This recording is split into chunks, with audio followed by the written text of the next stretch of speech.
Day 2. Don't know how I'm going to do 2 more full days of this. Yesterday, nearly killed me. I have a stand-up desk. I have done for years, so I find it incredibly hard sitting all day long. I can't do it. That's why I don't like open plan offices. It's not like in Switzerland where they promote stand-up desks and balance boards. And that changed me working in Switzerland. When I saw how healthy and fit everyone was because they had stand-up desks and balance boards, I was like, holy cow, you don't get that in the UK. Like me, we're all a little bit unfit when we work at desks too much. I'm carrying far more weight than I need to. And it is because of my lifestyle, you know, but it's my job. So then we went out for dinner with the coaches afterwards, which was brilliant. Adam Stott is really inspirational. He has done a lot of the Tony Robbins courses, which I'm doing as well. But he's also just got a good energy about him, you know. He was a multimillionaire, very young. He's very into it. Met a lovely guy called Stephen, who is 20 years old. And he's just set his mind that he's going to be a multimillionaire by the time he's 25. And you just know he will. You know, you can just tell people a mile off what they're going to do and achieve. I think it's quite interesting. I can walk my dogs, and everyone who walks past me, I can look at their dogs and go, raw fed, not raw fed, raw fed, not raw fed. Likewise, you can look at people and go, they use a stand-up desk, they don't. And then you can look at people and say, yep, that one's going to be multimillionaire, very young, and that one talks a lot, is never going to do it. So it's really interesting because you can spot it. It's one of the reasons that if I'm working for a rubbish manager and I can tell that the project is just going to either be a royal pain in the bum for me and no team to back me up as a project manager or as a business analyst, then I'm out. I don't stand for nonsense like that anymore. I can't bear working for bullies, and I can't bear working for idiots who hire an experienced professional who's done something many times before and then ignores them as to how it's going to work, and then expects you to do all the failed problematic stuff and throw you under the bus when it's impossible to do. So I have zero tolerance for this thing. I like good energy. So the dinner last night, my point is, was fabulous energy, and it was really nice to be around that energy again. Sometimes in my line of work I can get kind of stuck in negative energy, and I'm really struggling more and more with that, especially since this year's eclipse. I just don't want to be around bad energy. So yeah, dinner was really nice. It was a really good QA session at the end. Get loads of advice and tips off all the different coaches. There was quite a few of us sitting in the restaurant enjoying our meal, and it was really lovely. And just meeting all these soon-to-be entrepreneurs, you know. I really like it. I love the energy. I love being part of it. So this is definitely something I'm going to do more of. I'm more excited about today. Yesterday I was mostly excited about the dinner. The events for day 1 are things that I'm not particularly interested in because I've been there, got the t-shirt, don't need to look at them. But today and tomorrow is what I'm most interested in, because they're going to walk us through how we set up our YouTube for paid ads and all things like that. Things I've just never found the time to get round to researching, looking into. Then you get so many conflicting viewpoints on it. Do this, don't do this. Everything that you find for one thing, you get an argument not to do it in another. So I find that really painful. Yeah, today is going to be nice. I think it's just really nice to have the time out, and then to have somebody just walk you through what you need to do, and to just hold your hand with it. It's quicker, it's easier, it's faster, and that's why I've signed up for this, and that's why I want to do my course then, to share it on. These guys here focus on businesses, like taking small businesses into big businesses. For a similar process, I will then just tailor it and use it to focus on writers. and how we can apply it to our actual books and marketing our books in the most effective way. Writers don't know much about this. I know that my publisher that I use didn't even do marketing with social media, so a lot of them are still in the old ways of marketing, and a lot of publishers, even the traditional publishers, they leave all the social media marketing to the authors. You do get expertise help if you get movie deals, and then you get proper social media help through that. But book publishers, whether traditional, hybrid or self-published, they don't tend to cover that at all. They don't do the social media side. So you're really out on a limb learning how to do it, you know. And I've tried everything. I had some social media advice that said it's quantity over quality. Get loads of various stuff out there, see what works, see what doesn't.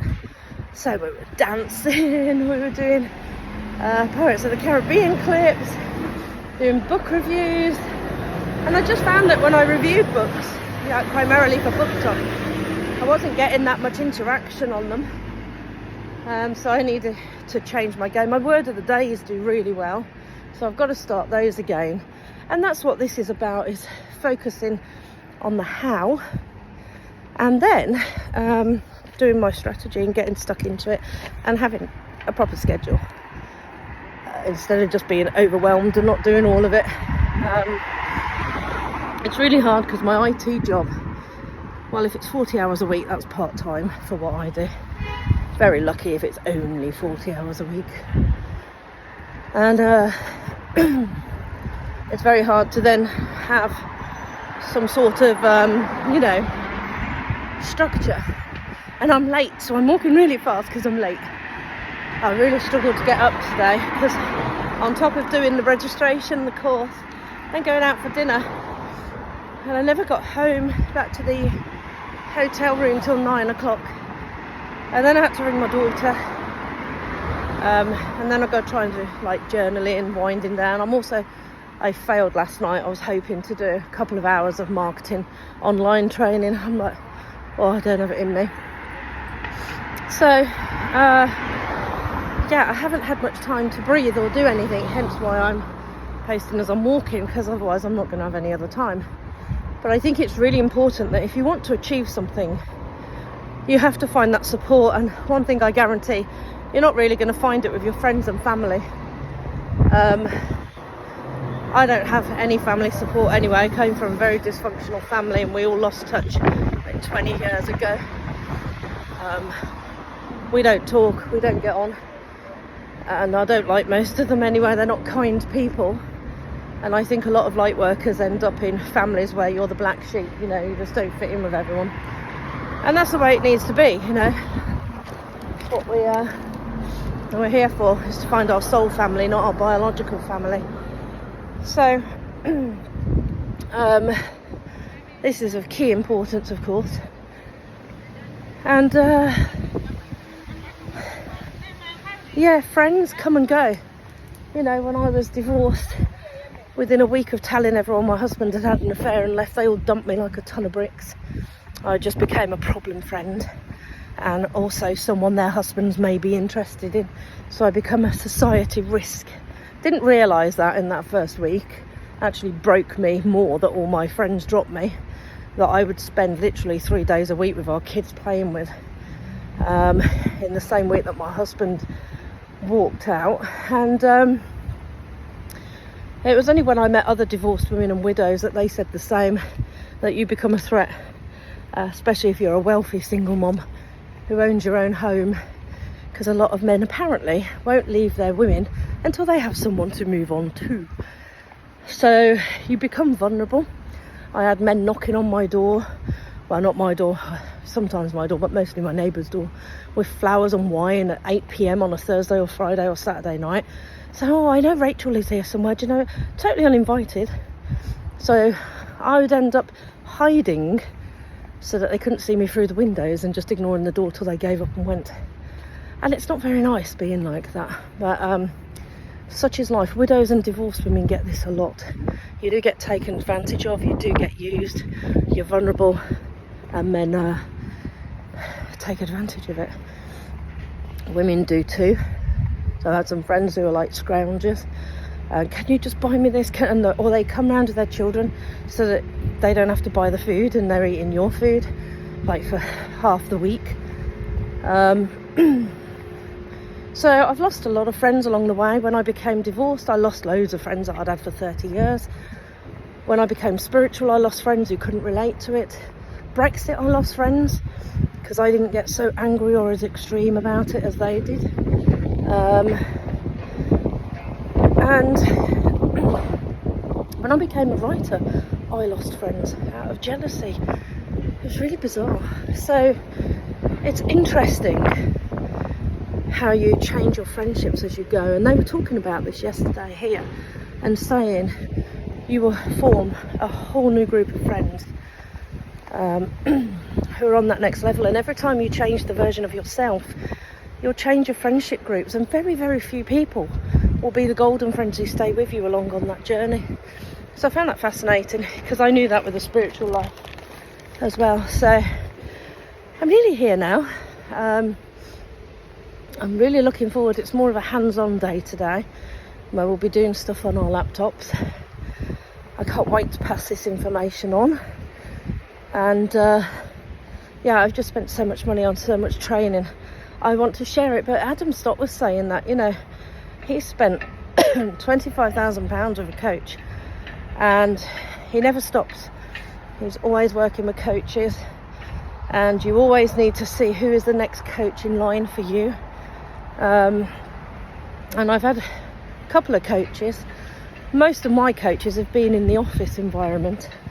Like, I got great coaching at Microsoft and Panasonic and different places like that.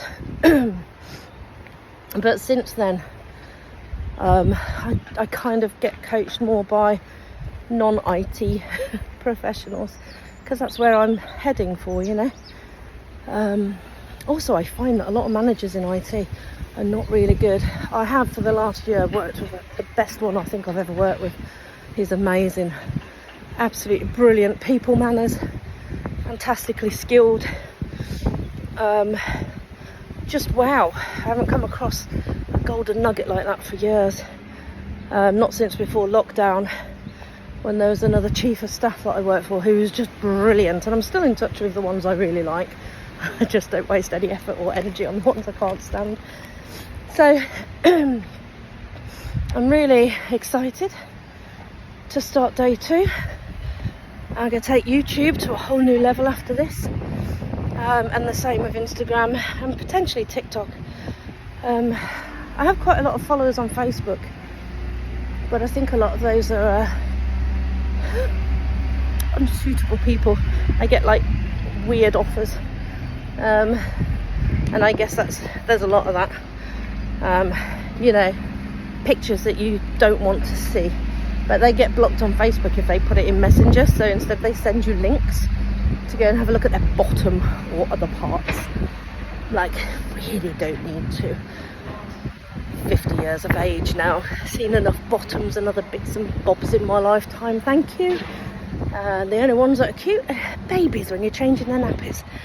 The rest of them, just don't really like to see them willy-nilly. So I find it fascinating, if you get my drift. Right, I'm going to go and get a coffee before my course begins. Hope you find this motivational and inspirational.